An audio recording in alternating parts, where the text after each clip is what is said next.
Olá, muito boa tarde, seja bem-vindo desde já a esta J Editors Talks Indústria Aeroespacial. Como sempre, esta iniciativa serve de complemento ao caderno especial publicado com a última edição do Jornal Económico, porque sabemos que não é de agora que Portugal vira a sua atenção para o espaço. O potencial geográfico do país nesta área é bem documentado, mas os primeiros passos neste campo levaram o seu tempo a ser dados. Agora, tanto a indústria como o regulador aceleram o ritmo e os processos na esperança de colocar o país na frente daquela que é uma nova corrida ao espaço. Para perceber melhor qual o real potencial desta aposta e quais os obstáculos que desde já existem, temos connosco e passo a apresentar Pedro Ferreira, diretor do Gabinete de Apoio ao Conselho de Administração e coordenador do Grupo de Trabalho do Espaço da ANACOM, e o nosso convidado especial de hoje, engenheiro Luís Santos, coordenador da EMA Espaço por parte do Governo Regional dos Açores. Sejam os dois desde já muito bem-vindos e obrigado pela vossa disponibilidade. Luís Santos, há alguns anos que Portugal se tenta afirmar, como eu disse, numa posição aqui privilegiada no que diz respeito à exploração espacial. A indústria parece dizer-nos a uma só voz que está preparada, mas que falta, por exemplo, um porto espacial que atrase este crescimento.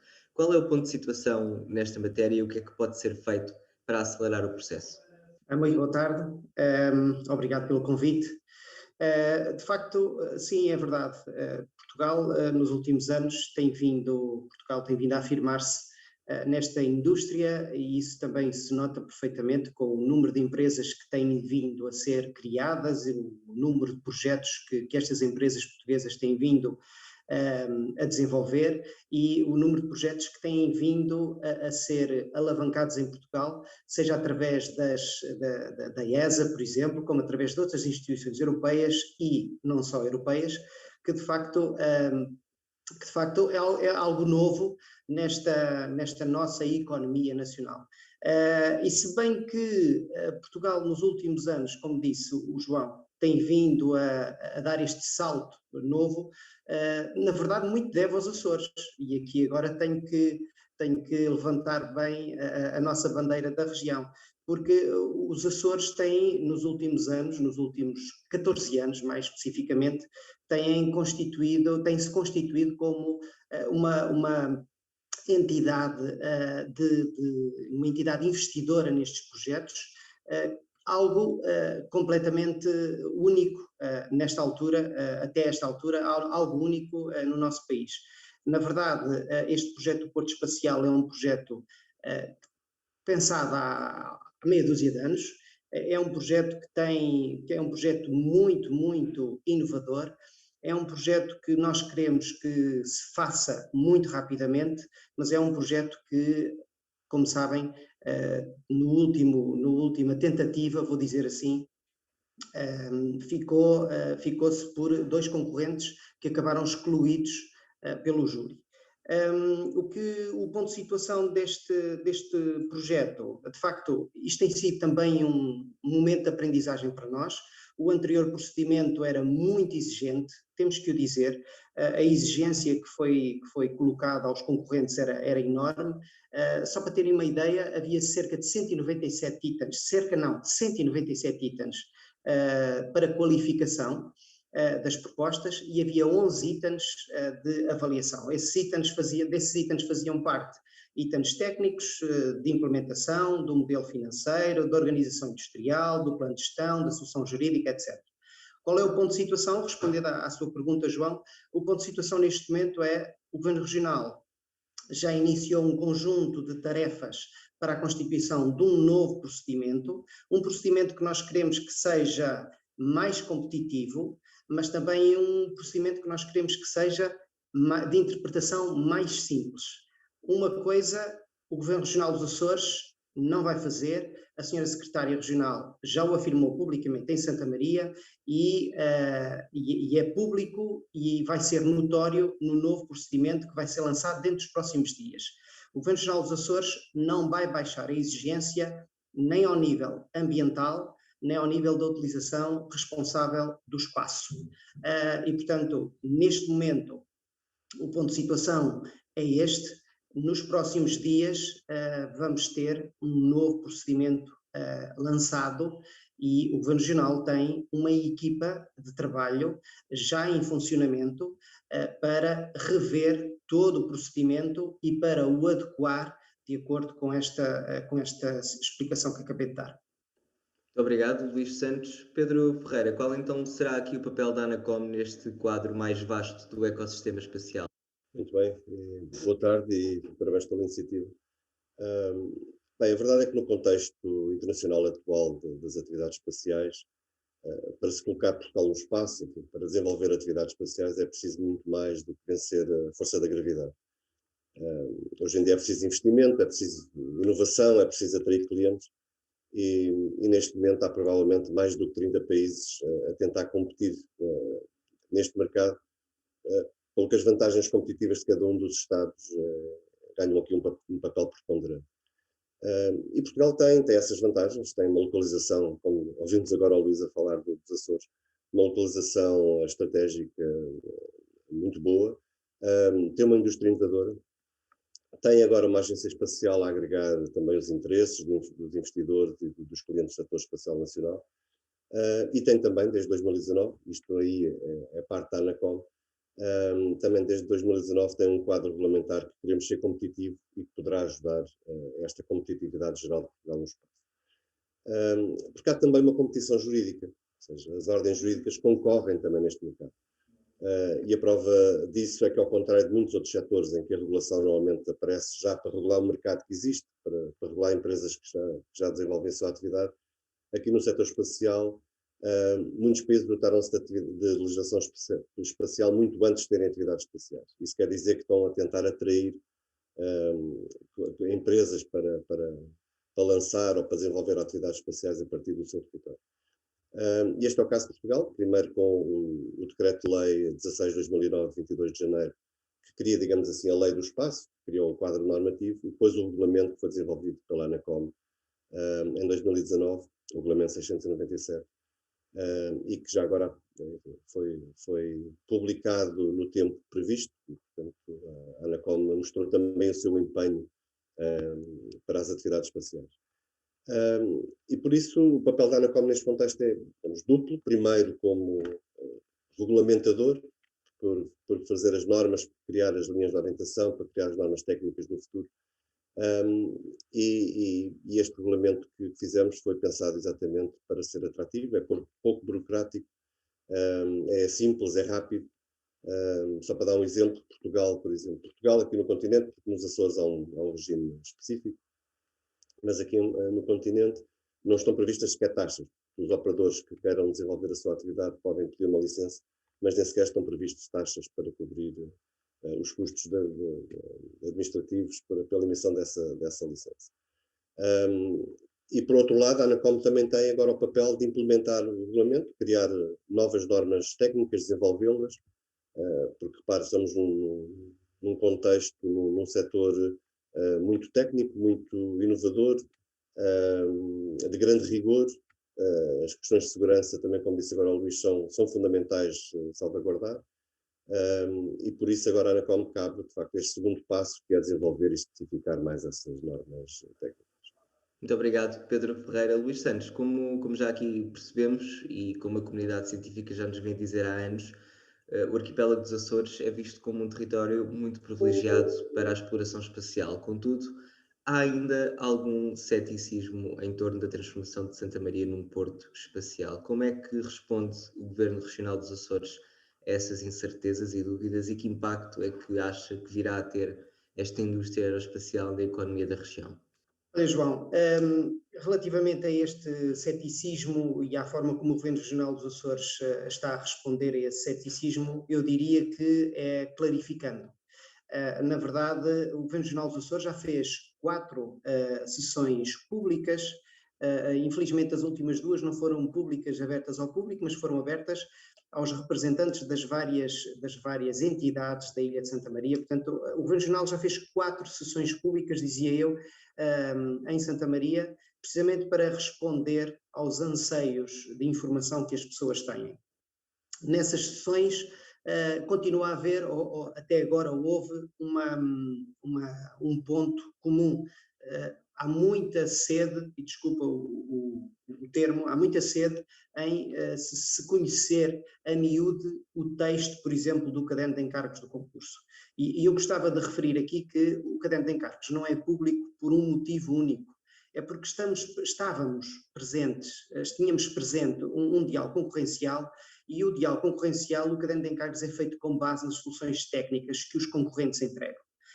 Os concorrentes, quando entregaram as soluções técnicas, que na sua maioria tinham muitas informações que eram propriedade industrial das empresas, as empresas pediram confidencialidade das soluções técnicas. Isto porque, obviamente, que só iria ganhar uma e os outros iriam ficar expostos, iriam ter as soluções técnicas, concretamente dos lançadores, porque nas soluções técnicas, uma das coisas que era prevista entregar era precisamente a solução do lançador, e, portanto, eles iriam ficar expostos à concorrência com a divulgação dessa informação. E, portanto, pediram confidencialidade. O Governo Regional dos Açores, ainda na anterior legislatura, acedeu a dar confidencialidade a estas soluções técnicas. Com base nas soluções técnicas, fez um caderno de encargos e, portanto, o caderno de encargos não podia ser público, porque, naturalmente, ao ler o caderno de encargos, vamos conseguir decifrar algumas coisas da solução técnica que Claro. tinha sido escolhida. Bom,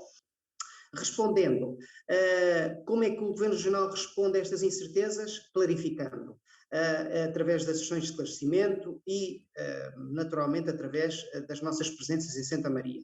A senhora Secretária Regional já afirmou que, tão depressa o novo procedimento esteja definido, irá esclarecer. As peças do novo procedimento, que não será um diálogo concorrencial, serão públicas. A senhora Secretária já o afirmou. Este será um concurso que não será diálogo concorrencial e, portanto, já não há esta questão da confidencialidade à partida. Partimos de um caderno de encargos que não parte de nenhuma premissa técnica que seja propriedade intelectual ou industrial de quem quer que seja. E, portanto, nesse caso, relativamente à primeira pergunta, penso que esclareci.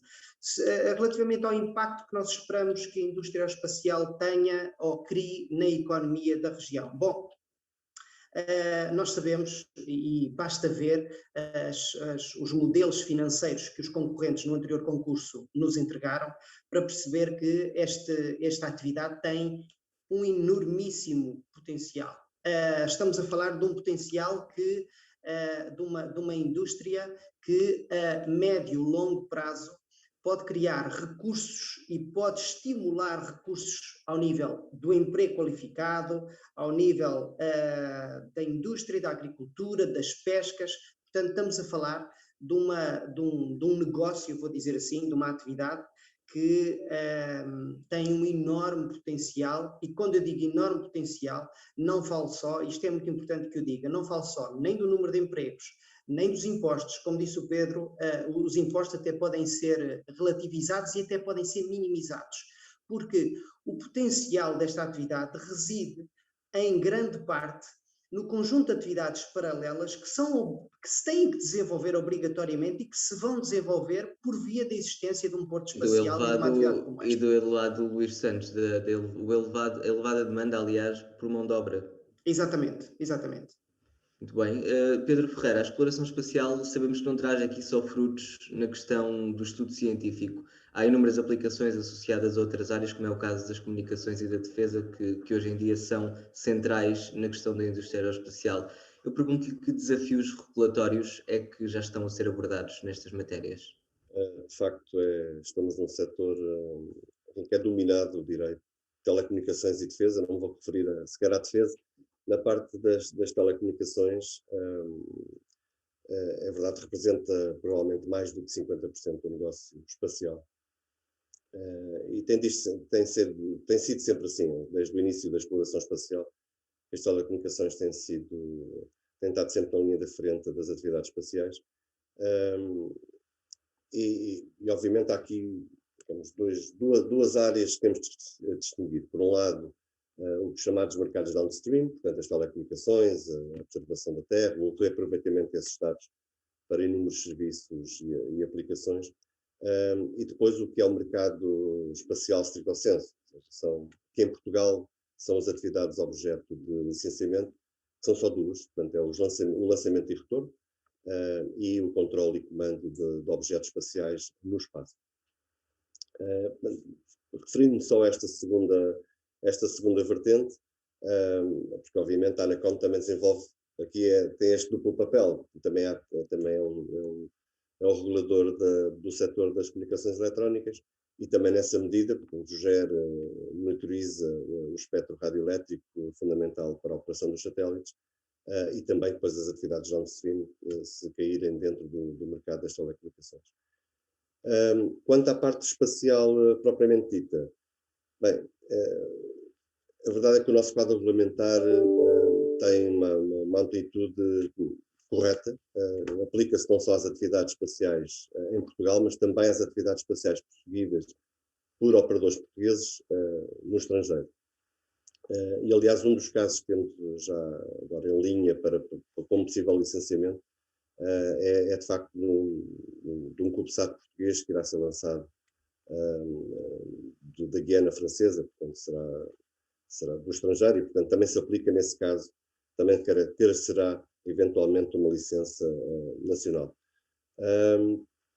Para se tratar destes pedidos, que esperemos que sejam mais quando também tiverem em funções do Centro de Lançamentos dos Açores, porque é verdade que Portugal provavelmente irá só lançar a partir dos Açores, pela sua posição privilegiada geográfica, mas isso não significa que as outras ações de comando e controle dos próprios objetos espaciais não sejam desenvolvidas de outros pontos de Portugal, e esperemos que assim seja. Aliás, hoje em dia, com uma boa rede de comunicações eletrónicas, é possível fazer o comando e controle dos objetos espaciais em qualquer ponto da Terra, e, portanto, esperemos que também seja possível aqui a partir de Portugal.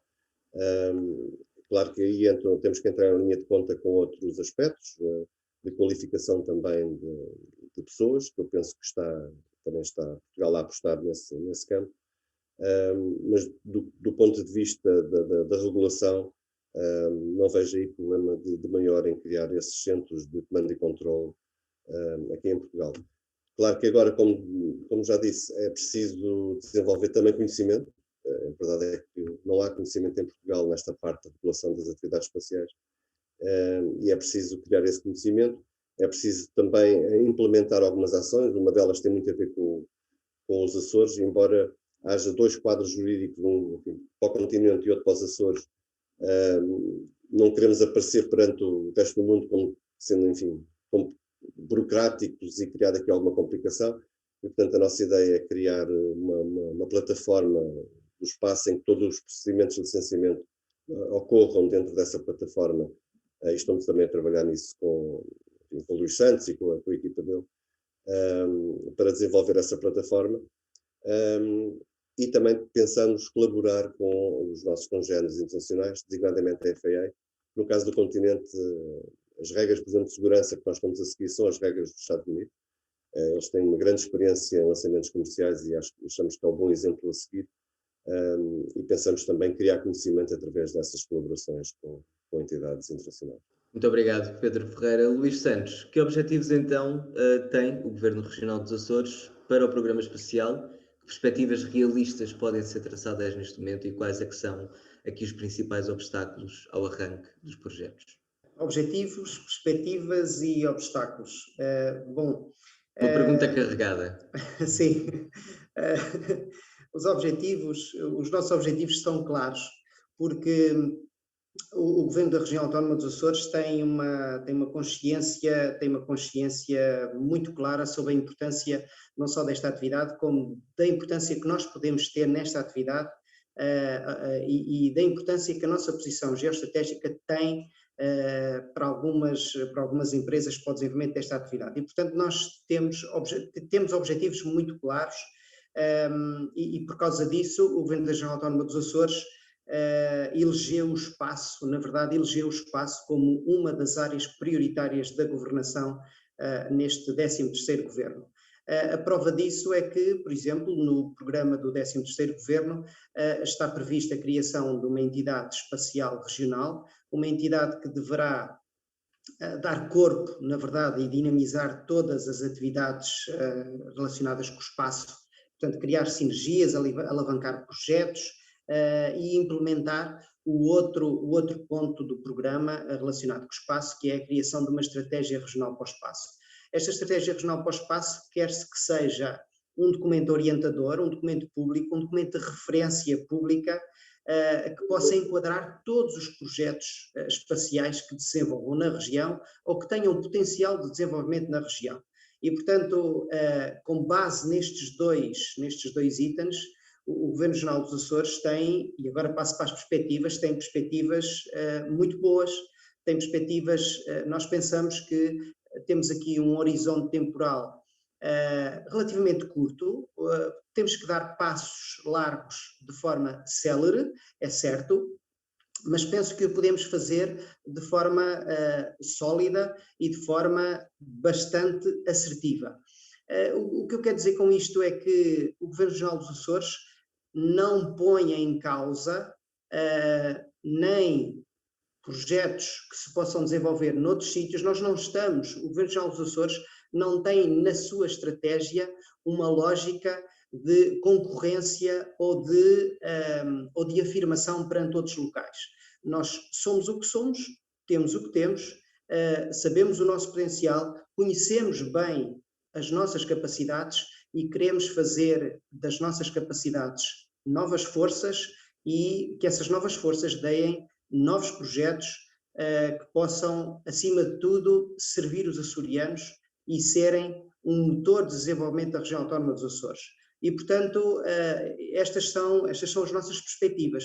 Relativamente aos obstáculos, na verdade, nós temos e confrontamos-nos sempre com um obstáculo que é a falta de massa crítica. Não é fácil termos e arranjarmos recursos humanos especializados que possam garantir a execução destes projetos. Eu dou-lhe um exemplo. Nós temos em Santa Maria um projeto de LBI para o qual fizemos várias tentativas para contratar pessoas que nos possam ajudar a desenvolver aquele projeto. Essas várias tentativas deram quase sempre em quase nada. E, na verdade, temos estrangeiros a trabalhar naquela estação, precisamente porque há falta de massa crítica. Esta falta de massa crítica não se consegue combater de um dia para o outro e, portanto, é preciso criar mecanismos. Será a culpa do sistema de ensino? Não me parece, sinceramente. A oferta académica não é o problema? Eu penso que é uma questão quase de história. E vou dizer isto desta forma porque lá fora, quando nos falam dos nossos estudantes e dos nossos engenheiros, os nossos estudantes e os nossos engenheiros são reconhecidos como dos melhores que há. E se nós vimos, por exemplo, no curso de Engenharia Aeroespacial do Instituto Superior Técnico, que há alguns anos atrás tinha 35, 40 alunos, hoje em dia tem mais de 100. A verdade é que todos os alunos têm emprego e todos os alunos têm saídas profissionais. E, portanto, isso quer dizer que o ensino é muito bom, que os alunos são muito bons, mas que têm outras opções. E, portanto, isto é uma questão, eu penso que com naturalidade, conforme os projetos se forem ganhando alguma maturidade, as pessoas vão ou regressando ou vão se fixando. E este também é um dos objetivos que o Governo Regional dos Açores tem, que é fixar os jovens e criar condições para os jovens ficarem nos Açores ou voltarem aos Açores. E eu quero dizer só uma coisa, João, muito rapidamente, que no nosso projeto do Porto Espacial nós temos previsto a criação de um cluster industrial e científico. Este cluster industrial e científico é um elemento agregador dos vários projetos e dos vários trabalhos que se vão desenvolver em parceria e com paralelismo ao Porto Espacial. E, portanto, este projeto do cluster científico e industrial vai servir muito de alavanca ao desenvolvimento de novos projetos. E, portanto, isto vai fixar as pessoas. Respondendo e terminando, de facto, o principal obstáculo é a falta de massa crítica. Não há pessoas a oferecerem-se, nós temos que ir atrás das pessoas e procurá-las e convencê-las e temos de criar condições para essas pessoas se fixarem. E estes projetos, como do Porto Espacial, como do Cluster e outros que nós temos em desenvolvimento aqui nos Açores, como, por exemplo, o SST, na Ilha Terceira, em que somos parceiros do Ministério da Defesa Nacional para a monitorização de objetos no espaço, nas órbitas próximas à Terra, por exemplo. São outros projetos que temos em desenvolvimento e que vão seguramente criar condições para que as pessoas fiquem mais despertas e que se fixem com maior facilidade nos Açores. Este é um dos nossos grandes objetivos.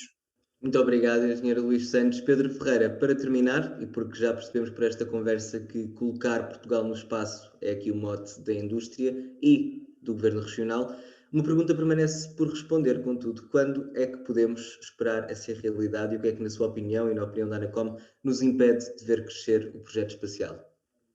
Bem, a verdade é que Portugal já está no espaço, não é? E está no espaço, em particular no quadro da ESA. Agora, o desafio, penso que é tornar essa presença mais efetiva, mais diversificada até.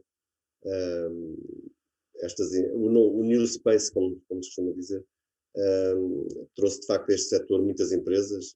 Eu julgo que em Portugal haverá mais de 80 empresas neste setor espacial. Portanto, é um ecossistema que está a crescer, está-se a desenvolver, está à procura também do seu espaço, do seu caminho. Eu penso que isso será ainda muito mais visível quando alguns dos projetos que estão em curso, que estão na Foz, também com o Porto Espacial dos Açores, que essas empresas enfim, se instalem também em atividades mais pesadas. Eu espero que, enfim, um dia a ANACOM poder licenciar lançamentos com o foguetão português ou satélites portugueses. Enfim, já estivemos mais longe, como disse, já temos